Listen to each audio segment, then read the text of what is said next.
ये कहानी है एक राजा जो अपने बेटे को सिंहासन सौंपने से पहले उसे उस सिंहासन के लायक बनाने के लिए गुरु के पास शिक्षा लेने के लिए भेजता है। मेरा नाम है अनुराग और आप देख रहे हैं ASE वॉइस। और ऐसी ही कहानियाँ सुनने के लिए हमारे इस चैनल को सब्सक्राइब करके उसे ऑल पे क्लिक कर लें और लाइक शेयर ज़रूर करें। तो चलिए कहानी शुरू करते हैं।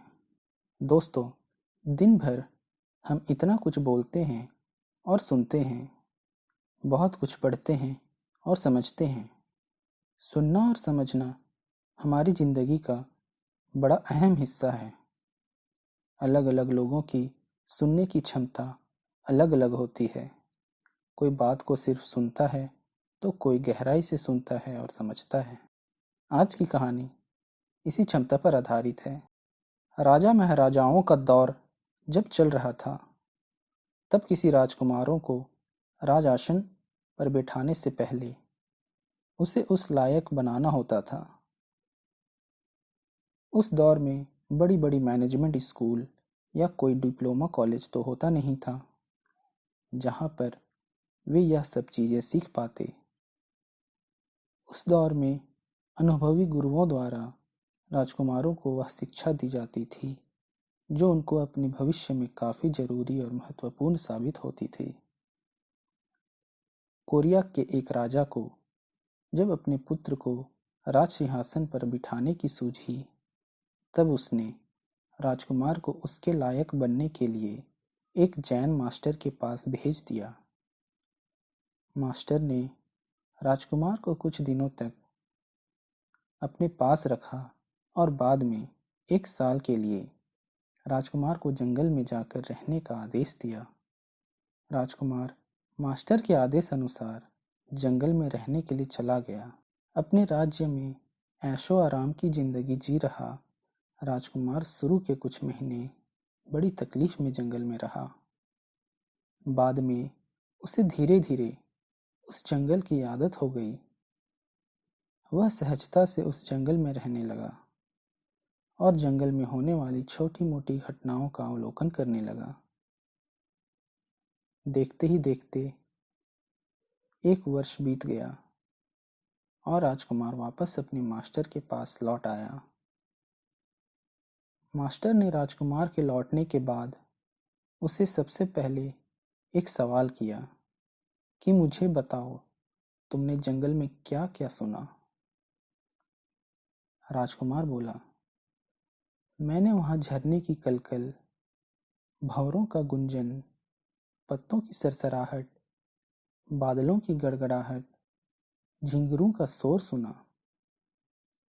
राजकुमार इतने पर ही नहीं रुका और उसने हर उस आवाज के बारे में जैन मास्टर को बताया जिसे उसने जंगल में सुना था।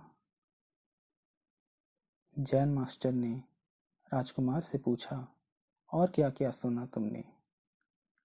राजकुमार बोला, मास्टर, मैंने आपको उन सभी आवाज़ों के बारे में बता दिया जो मैंने सुना था।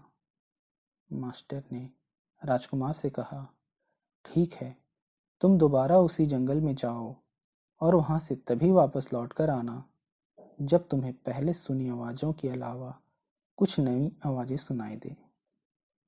पूरा 1 साल जंगल में बिताने के बाद राजकुमार यह सोच रहा था कि अब उसे अपने राज्य में वापस जाने के लिए मिलेगा, लेकिन मास्टर ने उसे फिर से वही जाने का आदेश दिया। बेमन से राजकुमार फिर से उसी जंगल में वापस लौट गया। कुछ दिनों तक राजकुमार को कोई भी नई आवाज़ें नहीं सुनाई दे रही थी। वह जो भी आवाज़ सुनता था उसे लगता था यह आवाज़ तो वो कई बार सुन चुका है।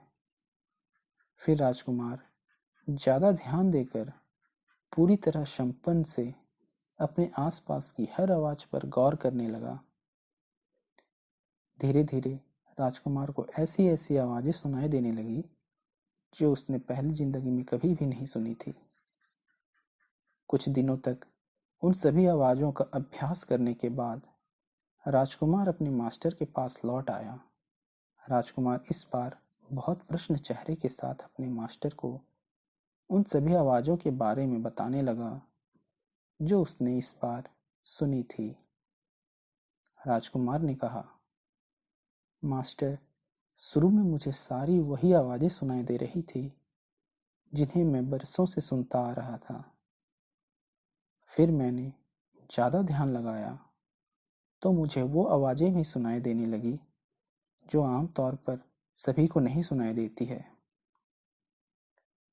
मास्टर ने पूछा, कौन सी आवाजें? राजकुमार बोला, मैंने इस बार कलियों की खिलने की आवाज़ सुनी, बारिश की बूंदों की रमझट सुनी, मैंने किरणों को जमीन पर टकराने का स्वर और बहती हवा की धुन भी सुनी। राजकुमार की बातें सुनकर जैन मास्टर बहुत खुश हो गए। मास्टर ने कहा, अब तुम राजा बनने के लिए बिल्कुल तैयार हो, क्योंकि अब तुम उन आवाज़ों को भी सुन सकते हो जो अनसुनी हैं। हर राजा में यह गुण होना चाहिए कि प्रजा की वो कही और अनकही बातें और भावनाएं समझ ले, तभी वो सही फैसले ले सकता है, उनका विश्वास जीत सकता है और उन्हें सुखी रख सकता है।